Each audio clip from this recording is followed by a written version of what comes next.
Disclaimer: it's inspired by reality, shaped by imagination. What happens when Billy Bob Thornton walks onto the Kelly Clarkson Show, expecting a lighthearted chat about movies, music, and life, only to be pulled into one of the most explosive questions of modern politics?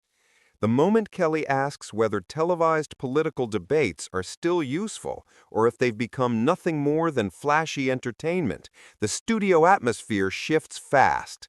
What starts as a calm, thoughtful discussion suddenly transforms into a fiery clash between a no-nonsense Hollywood icon and a host who refuses to shy away from tough questions. Billy Bob's blunt honesty, Kelly's determined insistence, a live audience caught between laughter, gasps, and nervous whispers. Within minutes, the debate spirals into raw truths about American media, voter manipulation, celebrity influence, and the line between informing the public and turning democracy into a ratings game. Camera operators scramble to keep up. Producers exchange frantic looks. Studio mics pick up everything as neither side backs down. Clipped moments flood social media before the episode even ends. Hashtags explode. Viewers around the world jump into heated arguments of their own. And by the time the final moment arrives, one thing is clear. This is not just another daytime TV interview. It's a full-blown confrontation about the future of political discourse in America. The show opened with Kelly Clarkson's usual warmth. The band wrapped up a bright intro riff. The studio lights swept across the cheering crowd, and Kelly walked out beaming, waving at familiar faces in the audience. "Y'all are in for a treat today," she said, settling into her chair with her signature upbeat energy. "We've got a man who's done everything, acting, directing, singing, storytelling, and somehow still stays cooler than all of us combined." The audience laughed as Billy Bob Thornton walked out, hands in his pockets, wearing a worn leather jacket and a relaxed grin. He gave Kelly a quick hug as the cheers rose. "I don't know about cooler," he said as he sat down. "I'm just old enough to look calm, even when I'm confused." She chuckled. "Honestly, same. That's like half of adulthood." The crowd loved it. They started off light and warm, the kind of slow, friendly rhythm audiences love. Kelly asked about his band, his last tour, and joked about how he always looks like he just walked out of a mysterious roadside bar with good secrets. Billy Bob replied with dry humor, telling her he'd recently been mistaken for a truck stop poet. "And did you correct them?" Kelly asked. "No, I asked if they wanted anything signed." The laughter rolled across the studio. Kelly leaned closer in her chair. "I love that you're always doing something creative. Music, movies, whatever. You ever sleep?" "Occasionally. But I'm better at napping upright than horizontally. I think that counts." More laughter. The tone was relaxed, friendly, grounded. Kelly praised his new indie film.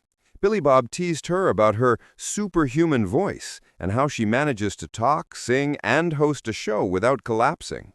At one point, Kelly showed an old photo of him from the 90s, long hair, sunglasses, holding a guitar, and the audience erupted. Billy Bob groaned dramatically. "I knew this was coming. Every time I walk on a talk show, there's at least a 50% chance someone digs up that picture.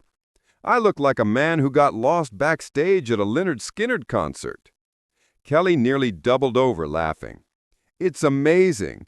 You look like the guy who knows where all the good fries are at 3 in the morning." Billy Bob gave a mock bow. "That part is accurate." Their chemistry was easy and natural, the kind that puts guests and viewers at ease. They talked about family, life on the road, how he still writes things down in notebooks instead of using his phone. Kelly admitted she loves handwritten notes too. "When you write something real, pen and paper make you honest," Billy Bob said. Kelly nodded, thoughtfully. "I get that. There's something grounding about it."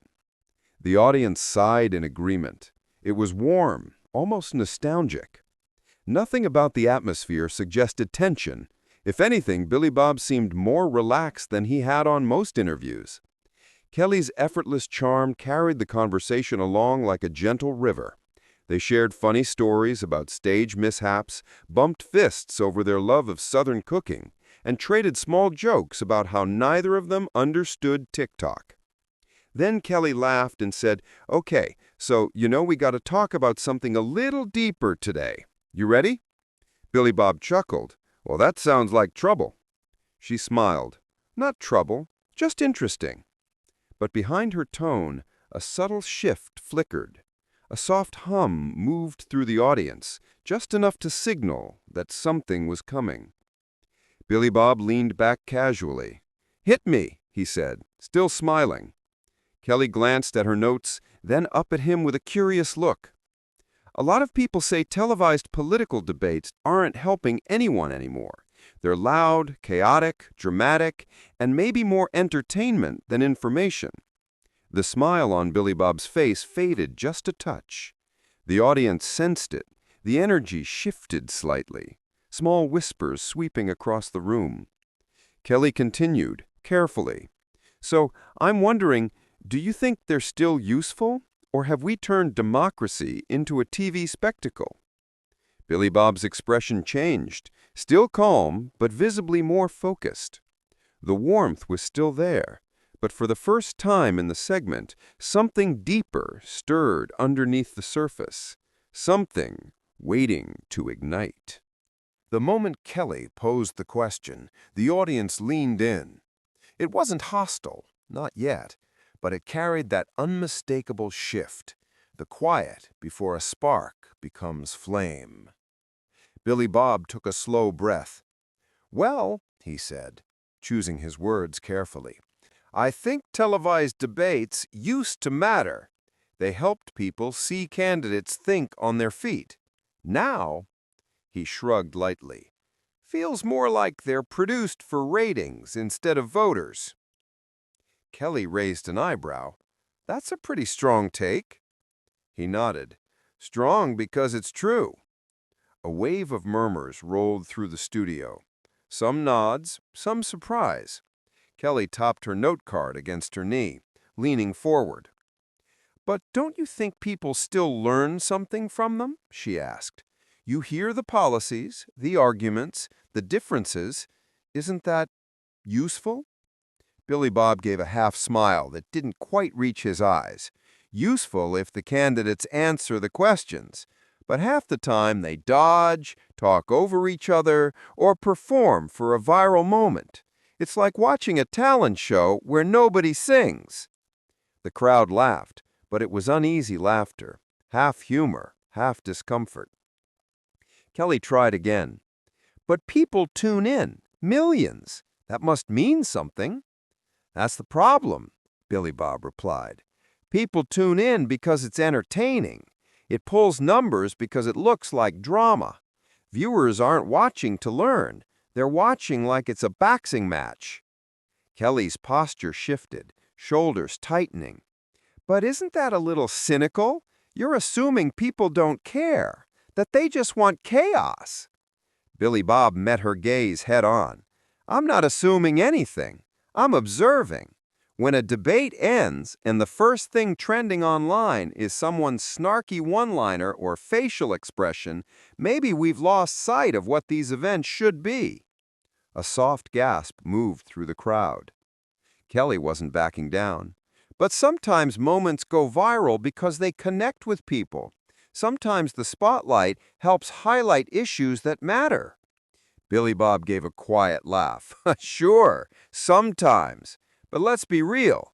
Televised debates today are packed with rehearsed lines designed to go viral. It's branding. The stakes aren't about the country. They're about winning Twitter." A few people in the audience clapped. Others shook their heads. Kelly pressed on. "So you're saying the whole thing is pointless?" He shook his head. "Not pointless, just compromised. If debates were moderated differently, if candidates were forced to answer real questions, shorter responses, no dodging, fact-checking in real time, that would be useful. But what we have now," he paused, "it's spectacle." Kelly's eyes narrowed a little. not in anger, but in challenge. But isn't spectacle part of how people stay engaged? We live in a world of short attention spans.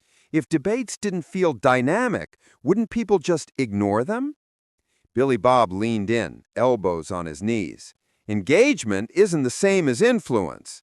If you engage people with noise instead of clarity, you haven't informed them, you've entertained them. That's the danger. The audience murmured again, this time louder. A few people even applauded. Kelly glanced at them, then back at Billy Bob. So you're saying the whole thing is pointless? He shook his head. Not pointless, just compromised. If debates were moderated differently, if candidates were forced to answer real questions, shorter responses, no dodging, fact-checking in real time, that would be useful. But what we have now, he paused, it's spectacle. Kelly's eyes narrowed a little, not in anger, but in challenge. But isn't spectacle part of how people stay engaged? We live in a world of short attention spans. If debates didn't feel dynamic, wouldn't people just ignore them? Billy Bob leaned in, elbows on his knees. Engagement isn't the same as influence. If you engage people with noise instead of clarity, you haven't informed them, you've entertained them. That's the danger. The audience murmured again, this time louder. A few people even applauded. Kelly glanced at them, then back at Billy Bob. So you're saying televised debates actually harm the public? Billy Bob didn't hesitate. Yes, because people think they're learning something meaningful when all they're really seeing is a performance. Kelly sat back, crossing one leg over the other, studying him. That's a bold accusation. It's not an accusation, it's a reality. And we're all part of it. Networks push drama, candidates chase sound bites, viewers crave spectacle, and somewhere in the middle, the truth gets lost.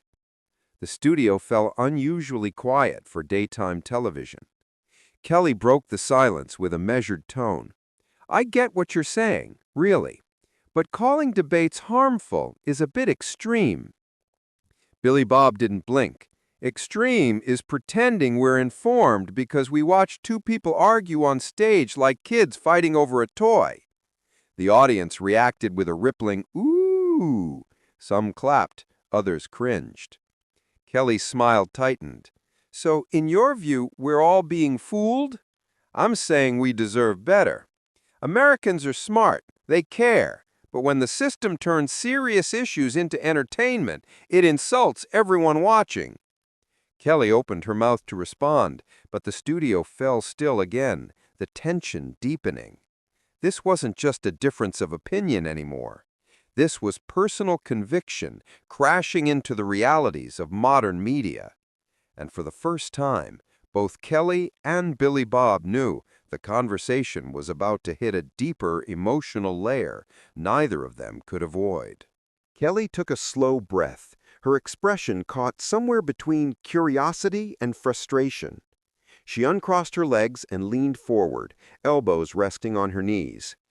Billy Bob, she said gently, I hear what you're saying, really, but I think there's something deeper here. You talk about debates like someone who's been let down by them. The audience murmured. Billy Bob's eyes shifted for the first time since the topic began, just slightly, like her words hit a nerve he hadn't planned to expose. He rubbed his thumb along the edge of his jacket. Well, he said, voice lower, maybe that's true. Kelly softened. Did something happen that made you feel this way? You're speaking from a place that sounds personal. Billy Bob hesitated, just for a second. Then he sat back, exhaled, and looked toward the audience as though addressing a room full of old friends. You know, my dad was obsessed with politics. Not in a weird way, just he believed in the system. He believed debates actually helped people understand what was going on. When I was a kid, we'd watch every single one, even the small local ones. He'd pause the TV and explain what was happening. The studio grew quiet, the kind of silence that feels full rather than empty. He thought debates mattered because they showed who a person really was. But over time, he started getting frustrated. I remember him sitting there yelling at the TV because the candidates weren't answering the questions. They dodge, perform, or attack each other instead of talking about solutions. And the networks didn't care as long as the ratings were high. My dad used to say, "They're forgetting who they're talking to." Kelly watched him closely, her expression soft. The audience hung on every word. Billy Bob's voice tightened. When he got sick, debates became one of the last things we still did together. But even then, I could see it in his face. He'd look at me and say, "Son, this isn't helping anyone. It's all noise." And that stuck with me, because he wasn't a cynical man. He believed in people. But even he felt shut out by the way politics had turned into a show. A woman in the audience wiped her eyes. Another nodded slowly, the emotion hitting home. Billy Bob glanced down, then back up. "You know, after he passed, I couldn't watch debates without hearing him say that. And the older I get, the more I see what he meant. People don't need more noise. They need honesty. They need clarity. But debates now, they're entertainment first, information second. And that scares me." Kelly listened quietly, the earlier tension melting into something deeper. When he finished, she took a moment before responding. "Thank you for sharing that. Really. I didn't know that part of your story." Billy Bob nodded. "I don't talk about it much." Kelly folded her hands together. "You know, my mom used to watch debates too, and she'd get mad for different reasons. She'd say, 'Kelly, why can't grown adults answer a question without talking in circles?'" The audience laughed gently, easing the heaviness without breaking it. Kelly continued, "I get where you're coming from. I do. My family cared about this stuff, and it frustrates me too when things feel more like theater than substance." She took a breath. "But I also think debates still have value. Maybe they've changed, maybe they're messy, but they're a chance for people to see the candidates in real time, a chance to judge character, even if the system is flawed. People are hungry for connection, for authenticity. Sometimes the messiness reveals more truth than a polished speech ever could." Billy Bob nodded slowly. "You're right about that. Messiness can be honest." Kelly leaned in.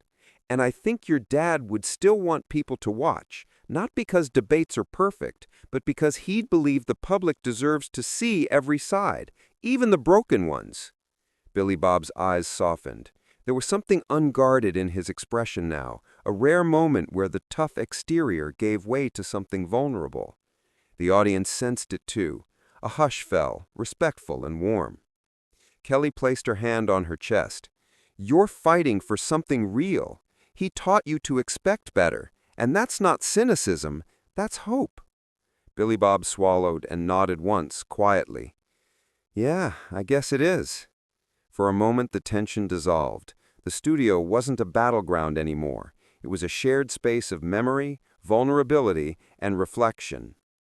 But beneath that fragile peace, everyone knew the emotional honesty had stirred something deeper, a truth neither of them had fully spoken yet. And as the applause rose slowly, filling the room with warmth, the next phase of their clash was inevitable. The calm before the storm rarely lasts. The moment the break ends, the tension rolls right back in. Billy Bob sits forward, elbows on his knees, looking like a man who's reached the end of his patience. Kelly straightens her cards, but keeps her eyes on him. The audience is quiet. They can feel something coming. Kelly starts with a steady voice.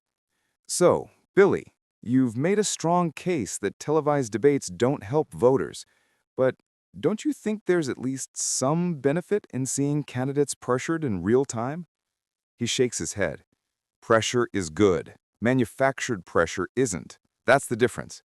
We're not seeing leaders get tested. We're seeing performers hit their marks. You're not watching a debate. You're watching a dress rehearsal for who can go viral." Kelly tries again.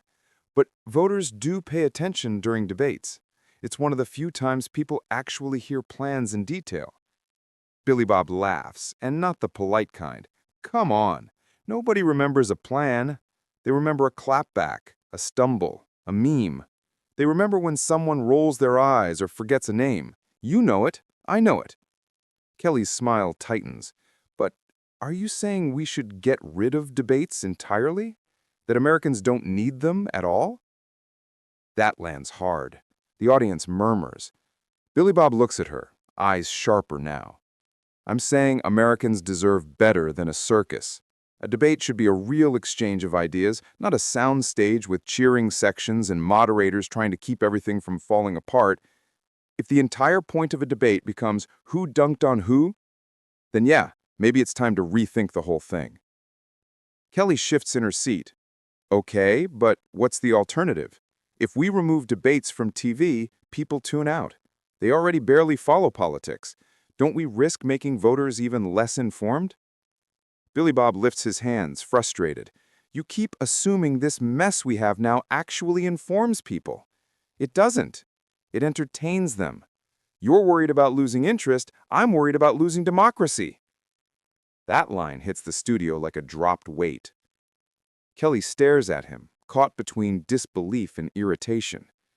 Billy, you're acting like debates are destroying the country. He fires back without hesitation. They're weakening it. When candidates train to win an audience instead of win an argument, we get worse leaders. We get people who are great at TV but bad at governing. There's a small gasp from the audience. Kelly leans in. You realize you're attacking the entire format of political communication in this country. That's a big statement. He doesn't blink. Maybe it's time someone said it. Kelly taps her cards on her knee, a sign she's losing patience herself. All right, but do you understand how it sounds? You're basically telling Americans they're too distracted to be trusted with televised debates. He raises a brow. Americans aren't the problem. The format is. The producers, the consultants, the networks, the campaigns, everyone treats it like a sports event with sponsors and commercial breaks. Kelly opens her mouth, but he keeps going. And you know what's worse? People think they're getting the truth because it's on a stage with fancy lighting. But the truth is buried under rehearsed lines and breakout moment strategies. Debates are choreographed now. Kelly finally cuts in. I think you're being unfair. Yes, there's strategy. Yes, there are rehearsed lines, but voters still learn something. They see personality. They see how candidates handle pressure. That matters. Billy Bob's voice rises. Not when personality becomes the whole point. Not when candidates train more for zingers than actual solutions. Not when a country of 330 million people decides their leaders based on who delivered the best burn. Kelly lifts her hand. Billy. But he's not stopping anymore. You asked the question, are televised debates useful or just entertainment? Well, here's your answer. Right now, they're entertainment wearing a suit and tie, and we pretend it's civic engagement because it makes us feel better. The room sits in stunned silence. Even Kelly doesn't respond right away. She takes a breath, steadies her voice, and says only, all right, we need to take another quick break. Billy Bob leans back, jaw clenched, as the lights fade. And everyone knows the next segment is going to be even more intense. When the cameras return for the final segment, the tone is quieter. The earlier fire is still there, hanging in the air, but the studio feels settled in a different way. Kelly sits with her hands folded. Billy Bob rests back in his chair, looking drained but clear-eyed. This last stretch isn't about winning. It's about where the conversation leaves people. Kelly starts softly. Billy, I know this topic gets under your skin. You care about the country. I do too. And I think that's why this feels so heavy. Billy Bob nods. It's not about being right. It's about asking if what we're doing actually helps anyone. Kelly gives him a small, genuine smile. I hear you, and I think you're right about one thing. We've turned debates into something flashy, maybe too flashy. But I still believe Americans want to be informed. They want to understand who they're voting for, and they still tune in because they're trying. He looks down for a moment, then back at her. I respect that, I do. I just want people to get more than a performance." "Fair," she says. "But maybe it doesn't have to be either or. Maybe it's not useful or entertainment. Maybe the job now is to make sure the useful part isn't drowned out by the show." The audience murmurs in agreement. Billy Bob lets out a long breath. Some of the tension leaves his shoulders. "If we could get back to real questions and real answers, I'd feel better about the whole thing." Kelly leans forward. "That's the conversation we should be having. Not whether debates should exist, but how to fix them." He gives a tired smile. "That's fair." The studio lights soften. Kelly turns to the camera. "This topic gets loud. It gets emotional. But these are the conversations that matter. Not the shouting, not the viral moments. The questions underneath. Are we getting the truth? Are we being informed? Are we looking past the performance to what actually affects our lives?" Billy Bob adds quietly, "And are we letting entertainment replace understanding?" Kelly nods. "Wherever you stand, think about that. Think about what you want political debates to do for you." The audience applauds. Not wild, not explosive, but steady and thoughtful. As the credits begin to roll, Kelly and Billy Bob exchange a final nod. A clash that started with sparks ends on something closer to common ground. And viewers at home are left with a question that lingers long after the show fades out.